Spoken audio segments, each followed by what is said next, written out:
जय हिंद साथियों, स्वागत है आपका अपना यूट्यूब चैनल कोचिंग लाइफ में। आज विस्तार से पढ़ेंगे राष्ट्रपति के बारे में, जो एग्ज़ाम के लिए महत्वपूर्ण होगा, हर एग्ज़ाम के लिए। इससे पहले हमारे चैनल पर आप नए हैं तो चैनल को सब्सक्राइब कर लें और बेल आइकन घंटी को ज़रूर दबाएं। चलिए क्लास शुरू करते हैं, आगे बढ़िए।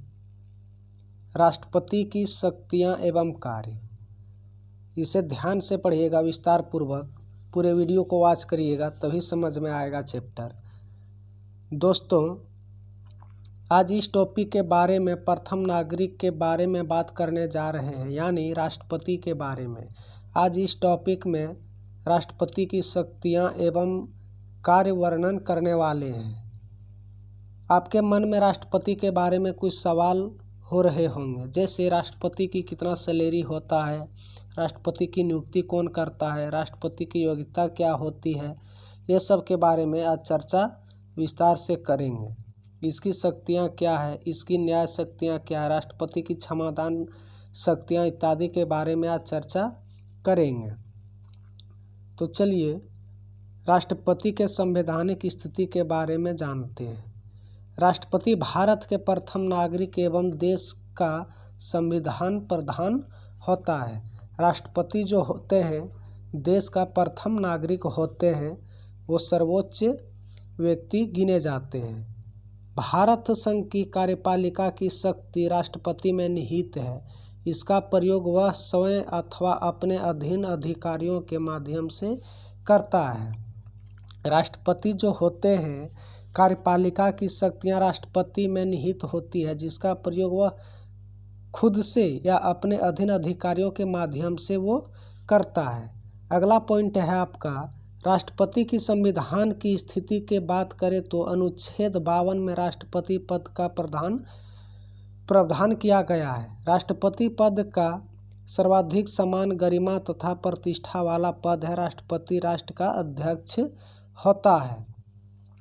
राष्ट्रपति साहब जो होते हैं, वो अनुच्छेद 52 के तहत राष्ट्रपति पद का प्रधान होता है। एग्जाम में पूछा जाएगा कि अनुच्छेद 52 में राष्ट्रपति के लिए क्या चीज़ है, तो ये है राष्ट्रपति पद का प्रदान किया गया है।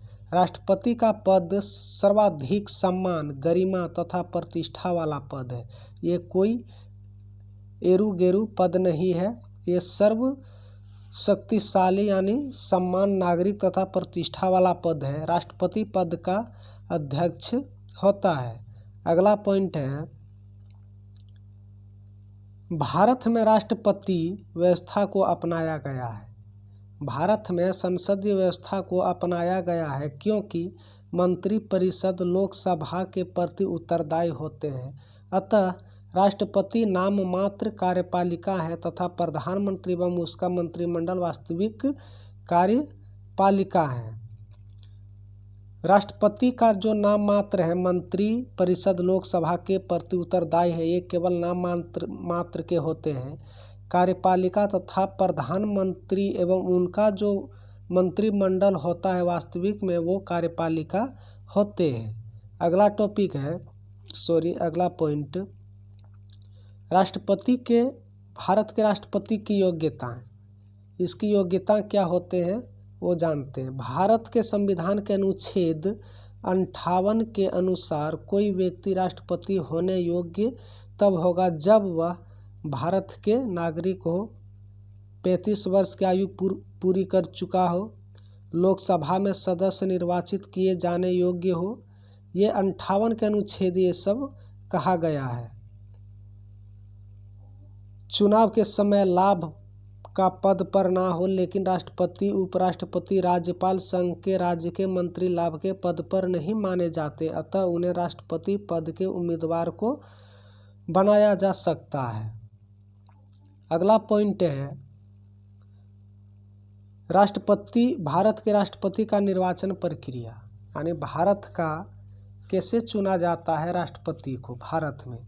तो भारतीय राष्ट्रपति को निर्वाचन के लिए निर्वाचन मंडल का उल्लेख भारतीय अनुच्छेद 54 में वर्णित किया गया है। जो राष्ट्रपति साहब का निर्वाचन यानी कि उसका वोटिंग होता है, निर्वाचन मंडल के उल्लेख भारतीय अनुच्छेद में 54 अनुच्छेद के तहत किया जाता है। राष्ट्रपति उम्मीदवार के निर्वाचन मंडल में 50 सदस्य प्रस्ताव के रूप में तथा 50 सदस्य अनुमोदक रूप में होना आवश्यक है। राष्ट्रपति जी का जो उम्मीदवार के निर्वाचन मंडल में 50 सदस्य प्रस्तावक के रूप में तथा 50 सदस्य अनुमोदक के रूप में चयन किया जाता है। अगला पॉइंट देखते हैं। भारत के राष्ट्रपति का चुनाव एक निर्वाचक मंडल द्वारा होता है। जो भारत का राष्ट्रपति का चुनाव होता है वो निर्वाचन मंडल द्वारा होता है। इसमें लोकसभा, राज्यसभा तथा राज्य विधानसभा के केवल निर्वाचित सदस्य शामिल होते हैं। इस निर्वाचन में कौन कौन शामिल होते हैं? लोकसभा, राज्यसभा तथा राज्यों की विधानसभाओं में केवल जो निर्वाचित सदस्य शामिल होते हैं वही लोग ये राष्ट्रपति साहब का निर्वाचन कर सकता है। अगला पॉइंट है, राष्ट्रपति का चुनाव अप्रत्यक्ष रूप से एकल सक्रिय मत पद्धति द्वारा समानुपातिक प्रणाली के आधार पर होता है। यह अनुच्छेद 55 के तहत राष्ट्रपति के निर्वाचन से संबंधित विवादों का निपटारा उच्च न्यायालय द्वारा किया जाता है। राष्ट्रपति का निर्वाचन से संबंधित कोई विवाद होता है तो वो उच्च न्यायालय द्वारा उसको निराकरण निकाला जाता है। मान के चलिए 2 व्यक्ति हैं, दोनों का 10-10 वोट पड़ गया तो इसका जो सॉल्यूशन निकाला जाएगा वो उच्च न्यायालय द्वारा ही निकाला जाएगा। अगला पॉइंट है, भारत के राष्ट्रपति का कार्यकाल। भारत का राष्ट्रपति का कार्यकाल क्या होता है? राष्ट्रपति का कार्यकाल 5 वर्षों का होता है, किंतु राष्ट्रपति अपने पद पर तब तक बना रहेगा जब तक उसकी उत्तराधिकारी पद ग्रहण नहीं कर ले।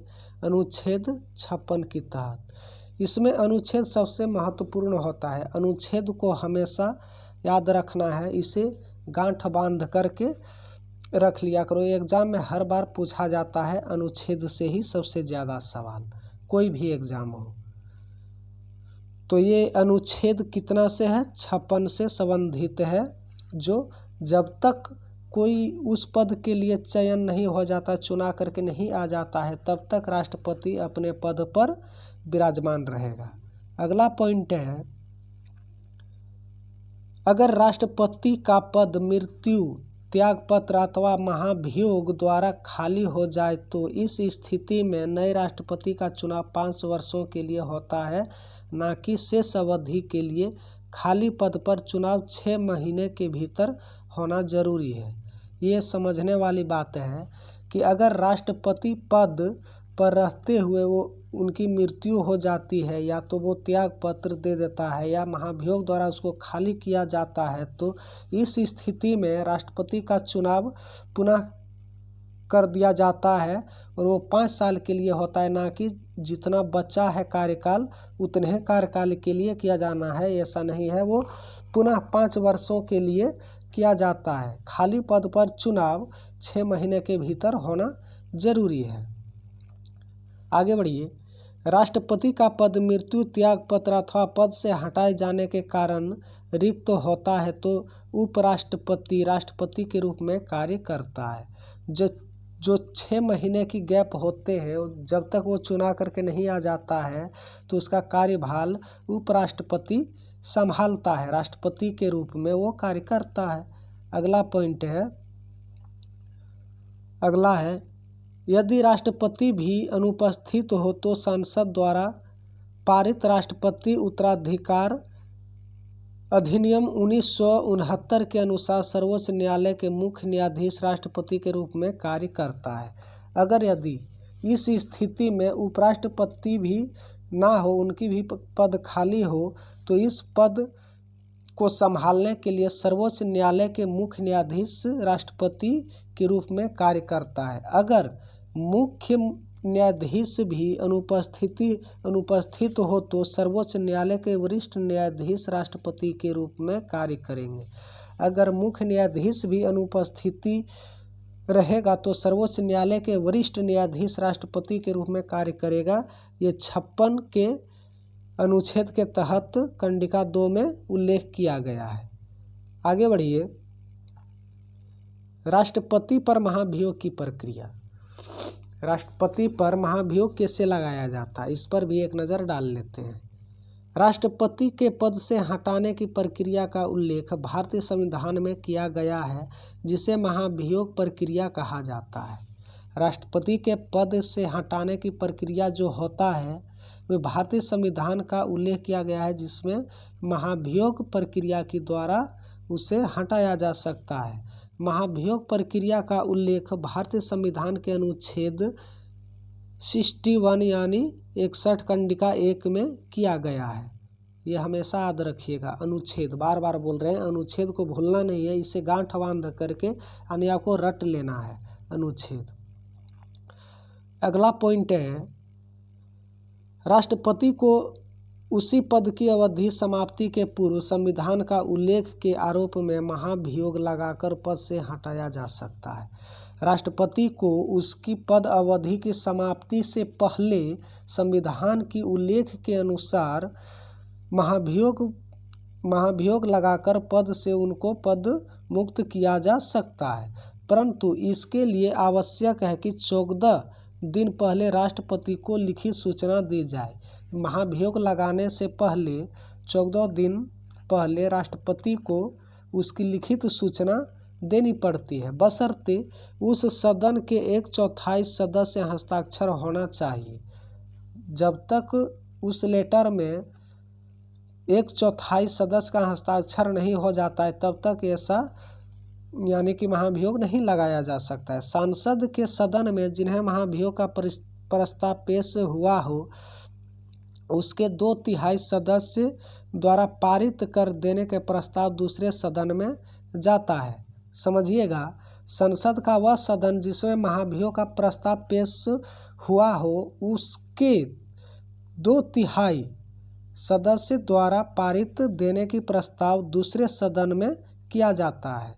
तब दूसरा सदन राष्ट्रपति पर लगाकर आरोप को जांच करता है। यदि जांच में राष्ट्रपति लगाए गए आरोप को सही पाया जाता है तब राष्ट्रपति पर महाभियोग की प्रक्रिया पूरी समझी जाती है और इस स्थिति में राष्ट्रपति को त्यागपत्र देना पड़ता है और देता है। अगला पॉइंट है, राष्ट्रपति की सैलरी एवं भत्ता कितना है। राष्ट्रपति की सैलरी एवं भत्ता कितना है इसे भी जान लेते हैं। राष्ट्रपति की सैलरी 5 लाख प्रति माह है। राष्ट्रपति का वेतन पर कोई टैक्स नहीं लगता है। इसके अतिरिक्त उन्हें निःशुल्क आवास व संसद द्वारा स्वीकृत अन्य भत्ते प्राप्त होते हैं। सेवानिवृत्ति के बाद राष्ट्रपति की 9 लाख रुपया वार्षिक पेंशन प्राप्त होती है। राष्ट्रपति की सैलरी जो होती है 5 लाख प्रति माह यानी एक माह में 5 लाख रुपया राष्ट्रपति को खाते में चला जाता है। राष्ट्रपति का वेतन पर कोई टैक्स नहीं लगता है। राष्ट्रपति का वेतन पर कोई टैक्स नहीं लगता है, वो नॉन टैक्स होता है। इसके अतिरिक्त उन्हें निःशुल्क आवास यानी फ्री में आवास और संसद द्वारा स्वीकृत अन्य भत्ते उन्हें प्राप्त होता है। जब वो उस पद से हट जाता है इसके बाद राष्ट्रपति को 9 लाख रुपया वार्षिक पेंशन प्राप्त होती है। अगला पॉइंट है, भारतीय संविधान के अनुच्छेद 59 के अनुसार राष्ट्रपति के कार्यकाल के दौरान सैलरी तथा भत्ते में किसी प्रकार की कमी नहीं किया जा सकता है। संविधान के अनुच्छेद जो 69 में लिखा गया है कि राष्ट्रपति के कार्यकाल के दौरान सैलरी तथा भत्ते में किसी प्रकार की कमी नहीं की जा सकती है, क्योंकि वो भारत का महान व्यक्ति होते हैं। आगे बढ़िए। राष्ट्रपति की शक्तियां एवं अधिकार। राष्ट्रपति की शक्तियां क्या क्या है और उनके पास अधिकार क्या है इसे भी जान लेते हैं। एग्जाम के लिए वेरी इंपॉर्टेंट होगा, इसे पूरा देखिएगा। भारतीय संविधान के तहत भारत के राष्ट्रपति को अनेक प्रकार की शक्तियां एवं अधिकार प्राप्त हैं, वो जान लेते हैं कौन कौन सा शक्तियां प्राप्त और अधिकार प्राप्त हैं। पहला है कार्यपालिका शक्तियां, दूसरा है विधायिक शक्तियां, तीसरा है न्यायिक शक्तियां, चौथा है सैन्य शक्तियां, पांचवा है विवेकी शक्तियां और छठा है आपातकालीन शक्तियां और सातवां है वीटो शक्तियां। राष्ट्रपति की कार्यपालिका की शक्तियां सबसे पहले जान लेते हैं। केंद्र सरकार की समस्त शक्तियां राष्ट्रपति के हाथों में निहित होती है। केंद्र सरकार की समस्त शक्तियां, जितने भी केंद्र सरकार की शक्ति होती है वो राष्ट्रपति के हाथों में निहित होती है, यानी उनके हाथों में वो पावर होते हैं और राष्ट्रपति के नाम से देश की नीतियों को संचालन होता है। राष्ट्रपति को निम्न पदों पर नियुक्ति करने का अधिकार है। राष्ट्रपति को निम्न पदों पर नियुक्ति करने का भी अधिकार है। नेक्स्ट पॉइंट है प्रधानमंत्री के सलाहकार मंत्री परिषद के अन्य सदस्यों को भी वो चयनित कर सकता है। अगला पॉइंट है सर्वोच्च एवं उच्च न्यायालय के मुख्य न्यायाधीशों, भारत के नियंत्रक एवं महापरीक्षकों, भारत के महान्यायवादी, राज्य के राज्यपाल, मुख्य चुनाव आयुक्त एवं अन्य चुनाव आयुक्त, लोक संघ सेवा आयोग के अध्यक्ष और उन सदस्यों के, वित्त आयोग के, भाषा आयोग, पिछड़ा वर्ग इत्यादि, राष्ट्रीय महिला आयोग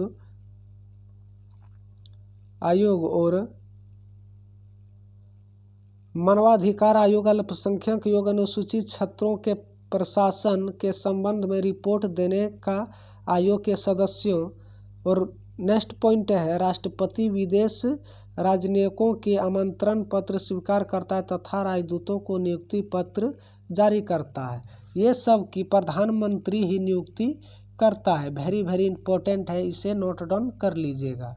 आगे बढ़ते हैं। राष्ट्रपति की विधायी शक्तियाँ क्या क्या है। राष्ट्रपति संसद का अभिन्न अंग होता है, इसके हताशा से कोई कानून बनता है। राष्ट्रपति का संसद अभिन्न अंग होता है, इसी के हताशा से ही कानून को बनाता है। राष्ट्रपति लोकसभा प्रथम सत्र में संबोधित करता है। राष्ट्रपति लोकसभा का प्रथम सत्र में ही वो संबोधित करता है तथा संयुक्त अधिवेशन बुलाकर अभिभाषण देने की शक्तियाँ प्राप्त है। अगला पॉइंट है भारत को संसद सत्राहुति सत्रावासन करना एवं लोकसभा को भंग करने की शक्तियां भी रखता है। राष्ट्रपति को संसद की आहुति सत्रावासन करना एवं लोकसभा को भी भंग करने की शक्तियां किसे प्राप्त है, तो ये राष्ट्रपति को प्राप्त है। नए राज्यों निर्माण, राज्य की सीमा में परिवर्तन संबंधित विधेयक, धन विधेयक अनुच्छेद 110 या संचित निधि को व्यय करने की विधेयक अनुच्छेद 117 कंडिका 3 एवं राज्य हित के जुड़े विधेयक बिना राष्ट्रपति के पूर्व अनुमोदित संसद प्रस्तुत नहीं होती है। वेरी वेरी इंपॉर्टेंट, इसे नोट डाउन कर लीजिएगा। वेरी वेरी इंपॉर्टेंट यहाँ पे ये हो जाता है कि विधेयक, धन विधेयक अनुच्छेद 110 और संचित निधि व्यय करने का विधेयक अनुच्छेद 117 कंडिका 3 में ये पूछा गया प्रश्न है। एवं राज्य हित में जुड़े विधेयक बिना राष्ट्रपति के पूर्व अनुमोदित के संसद में प्रस्तुत किया गया है। सीटेट और बीपीएससी में पूछा गया प्रश्न है। आगे बढ़िए। अगला पॉइंट है राष्ट्रपति लोकसभा के लिए आंग्ल भारतीय समुदाय से 2 सदस्य तथा राज्यसभा के लिए कला, साहित्य, विज्ञान, समाज सेवा क्षेत्र में 12 सदस्यों को मनोनीत करने की शक्तियां प्राप्त है।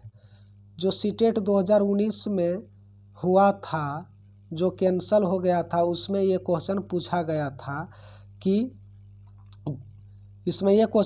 गया था कि आंग्ल भारतीय समुदाय से कितने सदस्य को मनोनीत करता है, तो ये 2 सदस्य को मनोनीत करता है तथा राज्य के कला, साहित्य, विज्ञान, सेवा क्षेत्र के 12 सदस्यों को मनोनीत करता है। ये सीटेट में 2019 में पूछा गया सवाल है। आगे बढ़ते हैं। राष्ट्रपति की न्यायिक क्षमादान शक्तियाँ, यानी राष्ट्रपति की न्याय क्या है और किनको क्षमा शक्तियाँ वो प्रदान कर सकता है। चलिए इसे भी जान लेते हैं। भारतीय संविधान के अनुच्छेद 72 के तहत राष्ट्रपति को किसी अपराधी को सजा को क्षमा करने, उसका प्रतिबंध करने, परिहार और सजा लघुकरण के करने तथा अधिकार प्राप्त है। राष्ट्रपति को मृत्यु दंड माफ करने का भी अधिकार प्राप्त है। राष्ट्रपति साहब को अनुच्छेद 72 के तहत किसी भी अपराधी को मान के चलिए उनको आजीवन कारावास कर दिया गया, अगर यदि वो राष्ट्रपति साहब के पास लेटर पेश करता है तो उनको लगेगा कि नहीं चलो ये सही है, तो उसे सज़ा की क्षमा कर सकता है, उसे कम किया जा सकता है या तो हमेशा के लिए भी हटाया जा सकता है। इस प्रतिबंध, परिहार और सजा लघुकरण के लिए अधिक प्राप्त है। राष्ट्रपति को मृत्यु दंड करने का अधिकार प्राप्त होता है। मृत्यु दंड माफ करने की अधिकार प्राप्त होती है, यानी किसी को मृत्यु यानी फांसी की सज़ा हो जाती है तो वो मृत्यु यानी फांसी की सज़ा को माफ़ किया जा सकता है। तो किसके तहत? तो राष्ट्रपति के तहत। अगला पॉइंट है क्षमा। दंड और बंदीकरण दोनों हटा दिया जाता है तथा दोषियों को मुक्त कर दिया जाता है। दंड एवं बंदीकरण दोनों को हटा दिया जाता है तथा दोषियों को मुक्त कर दिया जाता है। जो सही में वास्तव में वो ऐसा घटना किया होता है तो उसके ऊपर कोई दया दृष्टि नहीं दिखाया जाता है। जैसे पाकिस्तान का अजमल कसाब, वो 5-6 बार प्रधानमंत्री के पास आवेदन पेश किया गया, लेकिन सब आवेदन उसका राष्ट्रपति द्वारा खारिज कर दिया गया। अगला पॉइंट है परिविलंबन। राष्ट्रपति किसी धन पर रोक लगाता है ताकि दोषी व्यक्ति क्षमा याचना कर सके। परिहार क्या है? दंड के स्वरूप में बिना परिवर्तन किए हुए उसकी अवधि कम कर दी जाती है। अगला पॉइंट है लघुकरण। दंड के स्वरूप में परिवर्तन कर दिया जाता है। राष्ट्रपति प्रशासन द्वारा प्राप्त सजा को कोर्ट मार्शल की सजा को भी माफ कर सकता है। तो किसने? राष्ट्रपति द्वारा। राष्ट्रपति अनुच्छेद 143 के अनुसार किसी भी सार्वजनिक हित के प्रश्न पर सर्वोच्च न्यायालय से परामर्श लेकर अधिकार रखता है। अगला पॉइंट है राष्ट्रपति की सैन्य शक्तियाँ। राष्ट्रपति की सैन्य शक्तियाँ क्या है? राष्ट्रपति के राष्ट्रपति पास सैन्य बलों की सर्वोच्च कमांडर होता है। राष्ट्रपति को युद्ध और शांति की घोषणा करने की, सैन्य बलों का विस्तार करने हेतु आदेश देने की शक्ति प्राप्त होती है। राष्ट्रपति साहब के पास सैन्य बलों की यानी तीनों सेनाओं के कमांडर होता है और राष्ट्रपति को युद्ध और शक्ति को घोषणा के सैन्य बलों को विस्तार करने का आदेश प्राप्त करता है। आगे बढ़िए। राष्ट्रपति की विवेकी शक्तियाँ। भारतीय संविधान के अनुसार राष्ट्रपति मंत्री परिषद की सलाह पर कोई कार्य करता है, किंतु विशेष परिस्थिति में उसे अपने विवेक से काम करना होता है और वह स्थितियाँ निम्न है। जब किसी एक पार्टी में लोकसभा में स्पष्ट बहुमत प्राप्त नहीं हो पर धारण किसी व्यक्ति का अचानक मृत्यु की दशा में प्रधानमंत्री की नियुक्ति करनी हो। अगला पॉइंट है यदि सत्तारूढ़ मंत्रिपरिषद के विरुद्ध अविश्वास प्रस्ताव पारित हो गया हो तब। राष्ट्रपति की आपातकालीन शक्तियाँ। राष्ट्रपति की आपातकालीन शक्तियाँ क्या है, इसे जान लेते हैं। भारतीय संविधान में राष्ट्रपति की 3 स्थितियों में विशिष्ट आपातकालीन शक्तियाँ प्रदान की गई है। Very very important. अनुच्छेद 352 अनुच्छेद 352 ये कहता है कि अनुच्छेद 352 के अंतर्गत युद्ध, बाहरी आक्रमण या शस्त्र विद्रोह की स्थिति में राष्ट्रपति को यह शक्तियाँ प्राप्त है कि पूरे भारत या किसी एक भाग को सुरक्षा खतरे में है तो वह संपूर्ण भारत या किसी भाग में आपातकालीन घोषणा कर सकता है। 352 अनुच्छेद में यह कहा गया है कि भारत में किसी बाहरी आक्रमण होने वाला हो या सशस्त्र विद्रोह को स्थिति में राष्ट्रपति को ये शक्तियां प्राप्त है कि पूरे भारत में किसी एक भाग को सुरक्षा खतरे में है तो वह संपूर्ण भारत को किसी भी भाग में आपातकालीन घोषणा कर सकता है। अगर यह अवधि 1 माह के पश्चात संसद में अनुमोदित न हो तो ऐसी स्थिति में स्वतः समाप्त हो जाती है। अगला पॉइंट है, इस तरह की घोषणा को संसद के 2/3 बहुमत से पास होना आवश्यक होता है। अनुच्छेद 356 ये भी वेरी इंपॉर्टेंट है, एग्जाम में हर बार पूछा जाता है, कोई भी एग्जाम हो।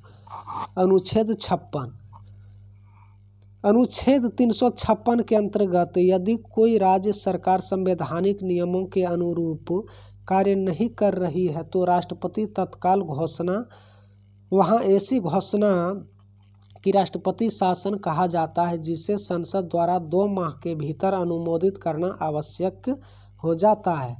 356 के अनुच्छेद में ये कहा जाता है कि नियमों के अनुरूप कार्य नहीं किया जा रहा हो तो राष्ट्रपति द्वारा तत्काल घोषणा करता है कि ऐसी स्थिति में राष्ट्रपति शासन लगाया जा सकता है और 2 माह के भीतर इसे निराकरण किया जा सकता है।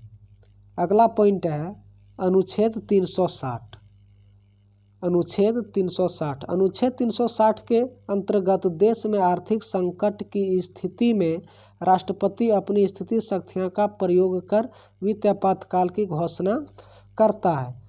तो आप लोग तीनों अनुच्छेद समझ गए होंगे, ये वेरी इंपॉर्टेंट है, इसे गांठ बांध लें और रट कर पी जाएं। तो चलिए अगला देखते हैं, राष्ट्रपति की वीटो की शक्तियाँ। राष्ट्रपति के 3 प्रकार की वीटो शक्तियाँ प्राप्त हैं। इस वीटो शक्तियाँ के तहत राष्ट्रपति किसी विधेयक पर अपनी अनुमानित नहीं कर लेता है, अर्थात वह अपनी अनुमानित को सुरक्षित रखा जा सकता है। अगला है, इस वीटो के शक्ति के अंतर्गत राष्ट्रपति किसी विधेयक को संसद के पास पुनर्विचार हेतु भेजा जा सकता है। और दूसरा है जेबी वीटो यानी पॉकेट वीटो। इस वीटो शक्ति के तहत राष्ट्रपति किसी विधेयक को अनिश्चित काल के लिए अपने पास सुरक्षित रख सकता है, अर्थात इस वीटो शक्ति के प्रयोग राष्ट्रपति द्वारा किसी विधेयक पर न अनुमानित लेता है, ना ही अनुमानित देने से इनकार करता है और ना ही पुनर्विचार हेतु संसद के पास भेजता है। नोट, विवादास्पद भारतीय डाक संशोधन विधेयक 1986 के संबंध में तत्कालीन राष्ट्रपति ज्ञानी जेल सिंह द्वारा जेबी वीटो का प्रयोग किया गया और भारत में किसी राष्ट्रपति द्वारा जेबी वीटो का यह प्रथम बार प्रयोग किया गया है। तो वो कौन है? तो ज्ञानी जेल सिंह द्वारा। अगला है राष्ट्रपति शासन की सूची एवं लिस्ट। राष्ट्रपति की शासन की अनुसूची एवं लिस्ट को जान लेते हैं। पहला है डॉक्टर राजेंद्र प्रसाद, जो 1950 से 1962 तक इसका शासन काल रहा। और दूसरा है डॉक्टर एस राधाकृष्णन, ये 1962 से 1967 ईस्वी तक शासन किया। और तीसरा है डॉक्टर जाकिर हुसैन, ये 1967 से 1969 तक शासन किया। और बीबी गिरी 1969 से 1974 तक। और फारुखद्दीन अली अहमद 1974 से 1977 तक। और नीलम संजीव रेड्डी 1977 से 1982 तक। और ज्ञानी जेल सिंह 1982 से 1987 तक। और आर वेंकट रमन 1987 से 1992 तक। और डॉक्टर शंकर दयाल शर्मा 1992 से 1997 ईस्वी तक। और 10वां है KR नारायण 1997 से 2000 तक। और डॉक्टर APJ अब्दुल कलाम 2002 से 2007 तक। और प्रतिभा पाटिल 2007 से 2012 तक और प्रणब मुखर्जी 2012 से 2017 तक और रामनाथ कोविंद 2017 से अब तक चल ही रहा है। नोट में दिया गया है कि वीवी गिरी 3 मई 1969 ईस्वी से 20 जुलाई 1969 ईस्वी तक, न्यायमूर्ति मोहम्मद हिदायतुल्लाह 20 जुलाई 1969 ईस्वी से 24 अगस्त 1969 ईस्वी तक एवं बी.डी. जयंती 11 फरवरी से 1977 ईस्वी से 22 जुलाई 1977 ईस्वी तक कार्यवाहक राष्ट्रपति पद पर बने रहे। आई होप आपको चैप्टर समझ में आ गया होगा, तो चैनल को सब्सक्राइब कर लें, लाइक कर दें और एजुकेशन लाइव टेलीग्राम को ज्वाइन कर लें। पीडीएफ और अन्य वीडियो के लिए समय समय पर मिलता रहेगा। जय हिंद, वंदे मातरम।